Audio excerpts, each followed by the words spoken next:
Let me ask you just maybe a management question. Yeah. So one of the critiques has been that Google has not been moving fast enough, and that the sort of Elon Musk approach to management of hard charging and going needs to happen. Mark Zuckerberg sort of took this sort of hard charging approach. I was reading the late Charlie Munger had a comment. He had gone to visit Alphabet before he passed away, and he says, "I've been to Google's headquarters. It looked to me like a kindergarten, a very rich kindergarten."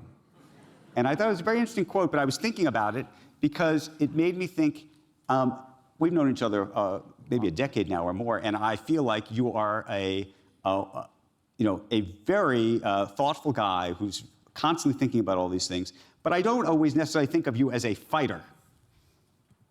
What do you think about that? Look, the way to look, you take something like Waymo where we are, right?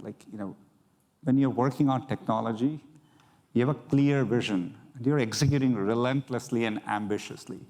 You want to create a culture which can do that over a long period of time. I think there are many different ways to accomplish it. I just think you have to see the track record of what we have done as a company and where we are headed.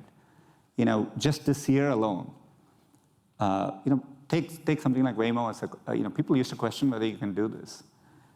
We kind of were at 50,000 rides like 6 months ago, 100,000 autonomous rides per week, 150,000. Last week it was 175.